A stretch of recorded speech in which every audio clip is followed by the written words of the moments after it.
Oh my god, it's such a hot day and stressful day. I can't wait to get my bubble tea fix now. But there's just one problem. Look at the queue! Oh.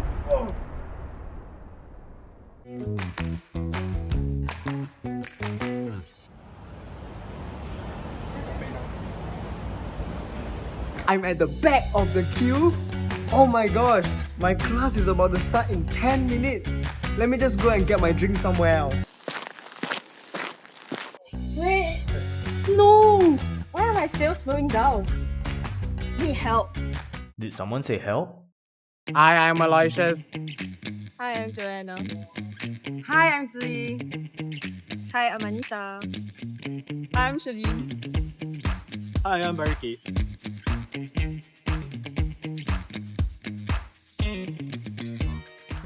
We are a group of consultants reached out by a bubble tea store to assist them to find out what issues are affecting their sales revenue and propose effective solutions to their problems. Firstly, let's talk about why bubble tea shops are so popular here in Singapore. For many Singaporeans, getting bubble tea is almost like a treat to brighten their day or a quick pick-me-up, especially during stressful times or after a long day at work or school. With this, we have our problem statement. Many beverage shops are closing due to low sales revenue. However, the true reasons behind such revenue remains unclear. While factors like long prep time or poor location may play a role, there is no clear evidence suggesting which ones are most important. Without understanding such factors, many owners struggle to make informed decisions in improving revenue. Before moving on to show you our findings, we have to define some key terms such as IID. IID refers to independent and identical distributed data points. Our data points are statistically independent from one another, and each sample follows population distribution and is representative of the population. We searched high and low for the perfect dataset, until we finally struck gold on Kaggle. Using the coffee shop daily revenue prediction dataset, we cleaned it up with the following columns. Daily revenue, which is the total sales generated by the bubble tea shop each day. Location foot traffic, which is the number of people passing by the bubble tea shop per hour. Marketing spend per day is the amount of money spent on marketing campaigns or promotions on any given day. Operating hours per day is the total number of hours the bubble tea shop is open for business each day. We replaced the average order value to prep time per $10. To level the playing field, we standardized the data by calculating the preparation time for every $10 spent. This allows us to compare drinks across different price ranges more meaningfully, giving a clearer picture of how pricing and preparation efforts aligns across the beverage industry. This table helps to illustrate why we chose the standardized preparation time per $10. Even though both drinks take the same amount of time to make, the second one is more efficient in terms of preparation time relative to its value. To analyze the data and find out which factor is the biggest cause of lower sales revenue, we did a regression analysis to figure out which independent variable has the biggest effect.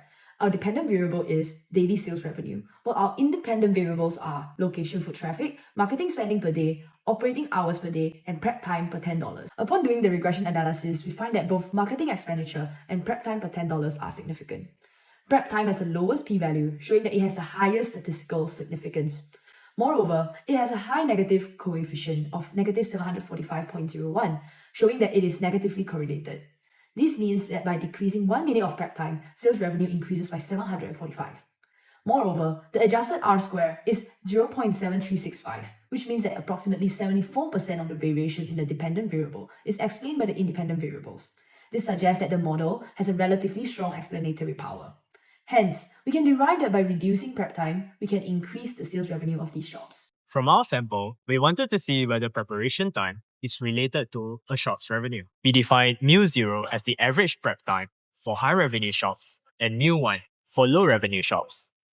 Our null hypothesis states that mu0 is greater than or equal to mu1, while the alternative states that mu0 is less than mu1, meaning high revenue shops prepare orders faster. Since we are testing if high revenue shops have shorter prep times, we use the one-tailed t-test. Before running the test, we split shops into high and low revenue shops using the median daily revenue as the cutoff. After the t-test, we obtained a p-value of 2.2 times 10 to the power of negative 16, which is extremely small. At a 95% confidence level, this allows us to reject the null hypothesis. This suggests that high revenue shops tend to have shorter preparation times and that longer prep times are associated with lower revenue. Following the quantitative analysis, we decided to conduct a survey to gather consumers' perceptions of different technologies that could potentially reduce prep time.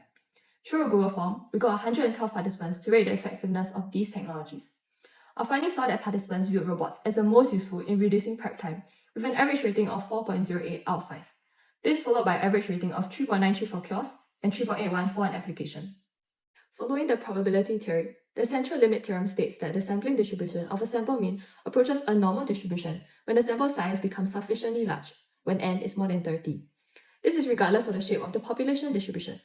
Since our survey collected 112 participants, our sample size is sufficiently large enough for the CLT to apply. Therefore, we can reasonably assume that the sample mean ratings obtained from our Google form approximates the population mean. As such, the results of our survey can be generalized to the wider population, suggesting that consumers generally perceive robots as the most effective technology in reducing preparation time. Based on this finding, we propose implementing robots as a solution to decrease prep time, thereby increasing sales. To analyze our solution, we decided to test whether our robots will indeed decrease the average prep time for bubble tea stores. As such, our null hypothesis is the mean prep time of a store with robot is equal to or greater than the mean prep time of a store without robots. As for our alternative hypothesis then, it is the mean prep time of a store with robot is less than the mean prep time of a store without a robot. To find this, we will be applying the t-test function at a confidence level of 95%. And here's our finding. According to the Welsh 2-sample t-test, the p-value is 2.2 to the power of negative 16, representing a value much lower than the alpha of 5%. As such, we can confidently reject the null hypothesis at alpha equals 5% and accept that the mean prep time of a store with robots is much lesser than the mean prep time of a store without the robots. Through regression and hypothesis testing, this project demonstrates that preparation time is a critical factor influencing sales revenue in beverage shops. Both data analysis, consumer feedback, and secondary research suggest that adopting robotic service technology can be an effective strategy to minimize waiting time and potentially boost sales performance. And here is our solution.